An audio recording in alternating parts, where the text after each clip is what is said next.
नमस्कार, हमारा नाम है समरीन और आपने देखना शुरू कर दिया है लाइव सिटीज। देखिए, शिक्षा विभाग के अपर मुख्य सचिव के पाठक लगातार एक्शन मोड में दिखाई दे रहे हैं। आपको याद होगा कि कुछ दिनों पहले के पाठक ने एक आदेश जारी किया था।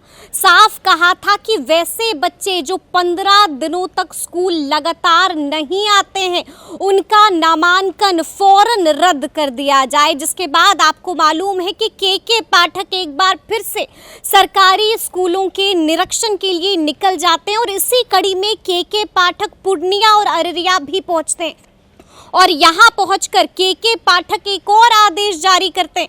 आपको बता दें कि यहाँ पहुंचकर के पाठक साफ साफ कह देते हैं कि 3 दिनों तक जो बच्चे स्कूल नहीं आते हैं, उनका भी नामांकन रद्द कर दिया जाए। आपको बता दें कि इस आदेश के बाद खूब हंगामा हुआ और जमकर बवाल भी मचा। लेकिन अभी अभी बड़ी खबर जो हम आपको बताने जा रहे हैं वो ये है कि child welfare committee west Champaran ने साफ साफ कह दिया है कि के पाठक का ये आदेश आरटी 2009 का उल्लंघन है। इसके साथ ही एक पत्र भी शिक्षा विभाग को जारी कर दिया है। जब इसको लेकर हमने भी चाइल्ड वेलफेयर कमेटी के अध्यक्ष आदित्य कुमार से बातचीत की है, तो जरा सुनिए उन्होंने क्या कुछ बताया है। नमस्कार आदित्य जी, समरीन बात कर रहे हैं लाइव सिटीज से। जी नमस्ते मैम। अभी अभी आपका एक पत्र जो है हमें मिला है। उस पत्र में साफ साफ ये पत्र जो है शिक्षा विभाग को लिखा गया है चाइल्ड वेलफेयर कमेटी के द्वारा। तो सबसे पहले तो हम आपसे जानना चाहेंगे कि पूरा मामला क्या है, पत्र चाइल्ड वेलफेयर कमेटी एक बेंच ऑफ मजिस्ट्रेट्स का बेंच है जो अंडर सेक्शन 27(9) के द्वारा इसका फॉर्मेशन हुआ है। यह बेंच 18 साल से कम उम्र के सीएनसीटी बच्चों पर आदेश पारित करती है। और एक पश्चिम चंपारण जिला के एक गांव के एक अभिभावक ने हमसे संपर्क किया और उन्होंने बताया कि उनका बच्चा पिछले 20 दिनों से विद्यालय नहीं गया। उसकी माता जी का तबीयत खराब था। अच्छा। और किसी मतलब बहुत खराब बीमारी से वो ग्रसित थी, जहाँ पे बच्चे को माँ का देखभाल करना आवश्यक था। जी। और बच्चा उसके बाद विद्यालय जाता रहा, लेकिन उसकी उपस्थिति नहीं बनी और वह शिक्षा ग्रहण करता रहा, मिड डे मील भी लेता रहा, जैसे कि बच्चे के पिता ने बताया। लेकिन उसकी उपस्थिति रजिस्टर में दर्ज नहीं होती थी। और काफी गैप होने के बाद उसके पिता को कॉल किया गया और एचएम साहब के द्वारा ये कहा गया कि आपका बच्चा तो पिछले 3 महीने से नहीं आया है, हमको इसका हमें विभागीय आदेश मिला हुआ है, हम तो इसका नामांकन रद्द करते हैं। आपने गलत किया है। कर दिया गया नहीं, रद्द करते हैं। अच्छा। तो वह व्यक्ति ने काफी अनुरोध किया, फिर भी विद्यालय को, क्योंकि विद्यालय का कहना था कि हमें वरीय पदाधिकारी का आदेश है और उस आदेश को मानने को हम बाध्य हैं। आपको कुछ अपील करना है तो आप आगे अपना कीजिए। तो उन्होंने चाइल्ड वेलफेयर कमेटी को लिखित आवेदन देकर एक अपने बच्चे के शिक्षा के अधिकार के तहत बच्चा को शिक्षित हो, शिक्षा ग्रहण करे, इसलिए उन्हें आवेदन दिया।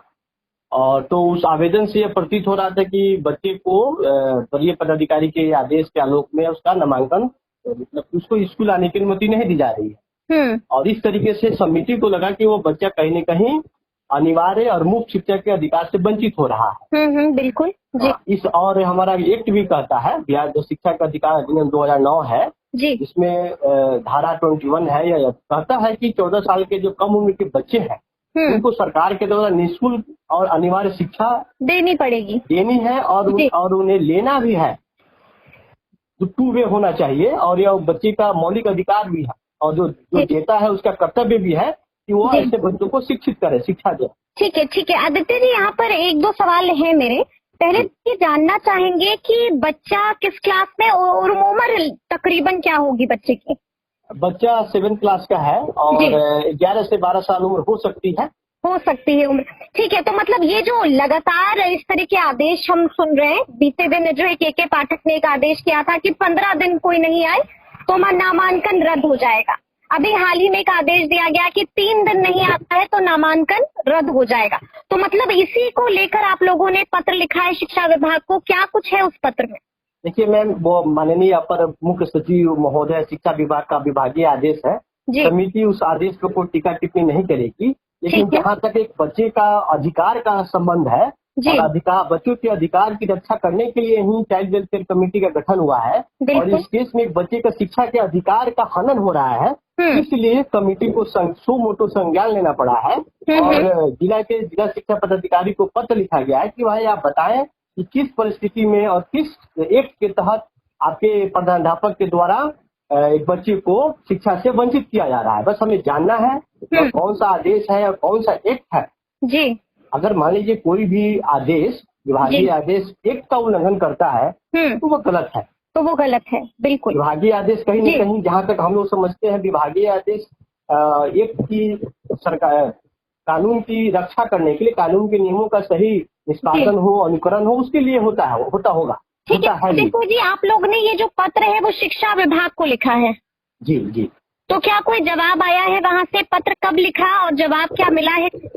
यह पत्र 15/9 को निर्गत किया गया है और 19/9 को दोपहर में 2:30 बजे तक प्रखंड शिक्षा पदाधिकारी और संबंधित विद्यालय के प्रधानाध्यापक साहब को उपस्थित होकर इस विषय पर उनसे स्पष्ट करने को आदेश निर्गत किया गया है कि आप आए, उपस्थित हो और बताएं कि आखिर कौन सी ऐसी परिस्थिति थी जिसमें आपको ऐसा निर्णय आदेश जारी करना पड़ा या बच्चे के साथ ऐसा क्यों करना पड़ा। अभी तक तो ऐसा कुछ जवाब नहीं आया है, लेकिन हमें उम्मीद है कि मतलब आप कह रहे हैं कि विभाग की तरफ से अब तक कोई जवाब नहीं दिया गया है? जी नहीं। अच्छा, ये भी हम जानना चाहेंगे आदित्य जी कि जिस तरह से एक मामला आपने उजागर किया कि एक बच्चे के साथ ऐसा हुआ, लेकिन जब नाम कट रहे हैं, अभी हमने देखा कि कितने हजार बच्चों के नाम कट गए, तो मतलब ये संख्या तो बढ़ती जा रही, हो सकता है और भी मामले आए आपके पास। देखिए मैम, मैं उस विभाग के आदेश पर टीका टिप्पणी नहीं करूंगा, लेकिन मेरे जिले में अगर किसी बच्चे के साथ उसके शिक्षा के अधिकार से अगर वंचित हो रहा है, समिति के संज्ञान में आएगा या किसी भी मीडिया चैनल के माध्यम से या अखबार के माध्यम से पता चलेगा, तो समिति सो मोटो से संज्ञान लेगी और प्रयास करेगी, आदेश जारी करेगी कि वो बच्चे का शिक्षा का अधिकार का हनन न हो। उस दिशा में हम लोग आदेश पारित करेंगे। की बात है कि बच्चे पढ़ना चाह रहे हैं लेकिन उनका एडमिशन जो है इस तरह से रद्द कर दिया जा रहा है। एक और जवाब हम आपसे मांगना चाहेंगे कि जिस तरह से लगातार ये आदेश निकाले जा रहे हैं आदित्य जी, अगर कोई शिक्षा विभाग की तरफ से कोई जवाब आपको नहीं दिया जाता है, कोई प्रतिक्रिया नहीं आती है, तो फिर आगे क्या करने का सोचा है, क्या कीजिएगा आगे? मुझे पूर्ण विश्वास है कि जिला शिक्षा पदाधिकारी साहब के द्वारा जरूर इस पर एक्शन लिया जाएगा कि उनका विभागीय मामला है, बच्चे के शिक्षा से अधिकार से संबंधित है। मुझे पूर्ण विश्वास है कि संबंधित पदाधिकारी और प्रधानाध्यापक जरूर आएंगे।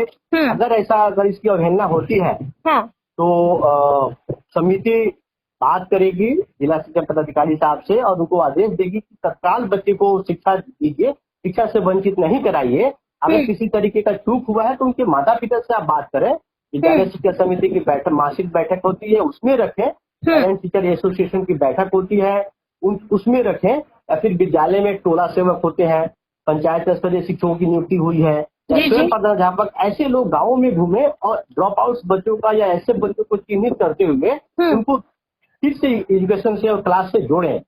जी, मतलब आप ये कह रहे हैं कि आपको पूरी उम्मीद है कि जवाब मिलेगा और जो के साथ नाइंसाफी हो रही है उसको इंसाफ भी दिया जाएगा। जी बिल्कुल। चलिए, बहुत बहुत शुक्रिया आदित्य जी। धन्यवाद। Thank you Aditya ji. तो सुना आपने क्या कुछ कहा है आदित्य कुमार ने। देखिए, साफ साफ कह रहे हैं कि जब भी बच्चों के साथ इस तरह की नाइंसाफी होगी, हम लोग लगातार इस पर संज्ञान लेंगे और इसी तरह से आवाज भी उठाते रहेंगे। देखिए, आगे उन्होंने ये भी कहा है कि पत्र का जवाब अब तक शिक्षा विभाग की तरफ से उन्हें नहीं दिया गया है, लेकिन उन्होंने कहा है कि उन्हें उम्मीद है कि जल्द से जल्द जवाब दे दिया जाएगा और फिर आगे की कार्रवाई भी की जाएगी। तो अब देखना होगा कि आगे क्या कुछ होता है, लेकिन इस तरह के तमाम अपडेट्स के लिए ऐसे ही हमारे साथ बने रहिएगा और देखते रहिएगा लाइव सिटी। शुक्रिया।